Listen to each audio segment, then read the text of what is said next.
दोस्तों आज मैं 2 फरवरी को जो 12th का एग्ज़ाम है उसके बारे में इम्पोर्टेंट बातें बताने जा रहा हूँ। सभी स्टूडेंट जो 12th का इंटर का एग्ज़ाम देंगे उनके लिए काफ़ी इम्पोर्टेंट सूचना है।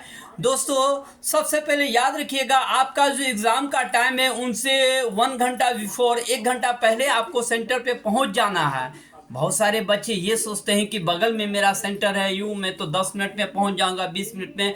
पता चलता है जाम में फंस गए हैं या गाड़ी वो ज़्यादा स्पीड से लड़के चलाते हैं। तो ये भी ध्यान रखना है कि गाड़ी में इतनी स्पीड हो कि उसको आप एकदम आराम से स्पीड में चलाना है, जो कि आप उसको बैलेंस में गाड़ी को रख सकें।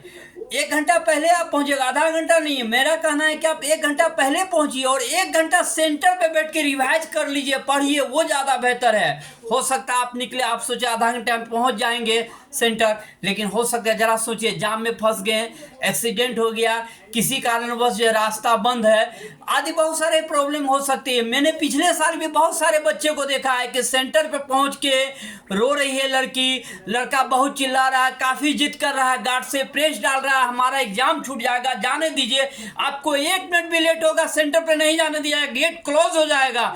समझिए 1 साल आपका लाइफ बर्बाद हो जाएगा। इसलिए रिस्क नहीं लेना है बच्चे, 1 घंटा बिफोर सेंटर पे आप पहुंचने की कोशिश कीजिए।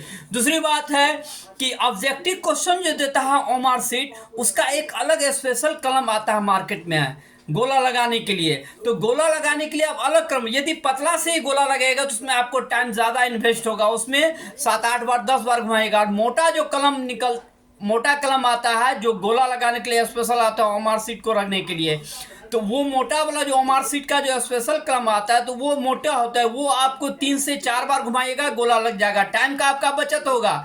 तो ओमार सीट के लिए वो कलम का यूज कीजिएगा। इधर लिखने के लिए आप 2-3 कलम रख लीजिएगा, एक्स्ट्रा कलम। ओमार सीट वाला भी आप गोला लगाने के लिए 2 कलम रखिएगा, ताकि एक कलम यदि गड़बड़ा जाएगा तो दूसरा कलम आपके पास रहेगा। तो ओमार सीट गोला लगाने के लिए स्पेशल कलम आता है, उससे आपका टाइम का बचत होगा।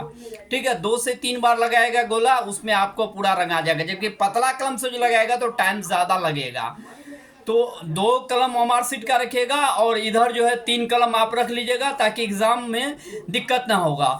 और ओमार सीट जो है आप जो है ऑब्जेक्टिव क्वेश्चन जो 100 रहता है, तो 100 ऑब्जेक्टिव क्वेश्चन में ये रहता है कि इसमें 50 का ही जवाब देना है। तो उसमें दोस्तों क्या करते हैं बहुत सारे बच्चे कि एक लाइन से बना लेते हैं, 50 गो बना के छोड़ दिया। दोस्तों ऐसा नहीं करना है, आपको 100 क्वेश्चन है यदि तो 100 क्वेश्चन को ही टच करना, 100 क्वेश्चन को ही पढ़ना है। और उसमें जो आप कंफर्म जान रहे हैं, एक बार पढ़ते के साथ आंसर जान रहे हैं, उसको आप टिक लगाते जाइएगा और तब आप गोला लगेगा। बहुत सारे बच्चे 1 से 50 तक देख लिया, 50 के बाद 51 52 नहीं देखता, सोचा 85 को हमको लगाना है, 2 1 नंबर है, अनठकाने भी लगा देते हैं। हो सकता है आगे का जो क्वेश्चन है आप उसका आंसर एग्जैक्ट जानते होंगे, तो अनठकाने क्यों मारना है, निगेटिव नहीं है फिर भी अनठकाने क्यों मारेंगे। आप 1 से 100 तक क्वेश्चन को देखिएगा। 100 तक क्वेश्चन को देखने में क्या होगा, आपको जो जो आपको कंफर्म रहेगा 100% आप उसको लगाएगा, इससे आपका नंबर वृद्धि होगा। दूसरी बात यह है कि जब भी देखिए ऑप्शन वाला जो है क्वेश्चन छोड़ना नहीं है, चूंकि निगेटिव है नहीं, इसलिए जब भी नहीं जानेगा तो आपको सब गोल लास्ट में लगा देना, जितना का आपको मांग रहा है आंसर उतना आपको दे देना है। और उसके बाद एग्जाम का रणनीति है कि मैक्सिमम मार्क पे वार करना है, पहले मैक्सिमम वाला बना लेना है। दोस्तों याद रखिएगा सभी कैंडिडेट, मैक्सिमम मार्क जो बनाएगा, जैसे मान लीजिए 10 नंबर का है, 8 नंबर का, 7 नंबर, 5 नंबर, उसको हम बना देंगे। ऐसा नहीं कि 2 नंबर 2 नंबर 4 नंबर में हम घिरे हुए हैं, टाइम इन्वेस्ट हो रहा है, लास्ट में पता चला 10 नंबरी। जरा दोस्तों सोचिए कि 2 गो क्वेश्चन 10 नंबर का छूट गया तो आपका कितना छूट गया, 20 नंबर छूट गया।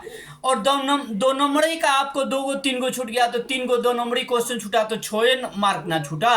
तो इसलिए मैक्सिमम नंबर पे वार करना है, ऑब्जेक्टिव वाला बना के उसके बाद आप मैक्सिमम अधिक मार्क वाला को पहले सॉल्व कर दीजिएगा, इससे आपको प्लस पॉइंट है। बुद्धिमानी इसी में है। दूसरी बात, जब एग्जाम हॉल में बैठेगा तो होता क्या है कि बहुत सारे बच्चे चीट करने लगते हैं और क्या करते हैं, चेकिंग में आ जाते हैं तो क्या करते हैं, फेंक देते हैं, पता चलता है गरक के जो है आपके पाँव के प्लस हो पास आ जाता है या इर्द गिर्द रहता है। इसलिए ध्यान दीजिए, जब भी रूम में चेक होती है, कुछ भी पकड़ाएगा, जिनके अगल बगल मिलता है और जिसके पास पकड़ाता है, यदि आपके पांव के नीचे पकड़ाएगा तो आपको एक्सपेल किया जाएगा। इसलिए ये ध्यान देना है, एग्जाम देते समय जब आप बैठ के आप एग्जाम देते हैं तो अपने आसपास इर्द गिर्द अगल बगल चोरी निगाह से ये भी ध्यान देना है कि कोई कागज को मेज रब नहीं फेंक दिया। ऐसा करता है बच्चा, धरफड़ी में इधर उधर फेंक देता है और जिसके पास मिलता है उनको उठाता है, तत्काल आपको डिस्टर्ब करेगा। हो सकता है उस चीट से आपका राइटिंग नहीं मिलेगा, जो भी है, लेकिन तत्काल आपको सस्पेंड भी किया जा सकता है। इसलिए दोस्तों देखिएगा, आसपास जहां आप जाइएगा बैठिएगा, यदि आसपास कागज है, टुकड़ा है, तो उसको उठा के फेंक दीजिएगा, तब बैठिएगा। ठीक है दोस्तों, आराम से एग्जाम दीजिए। Best of luck.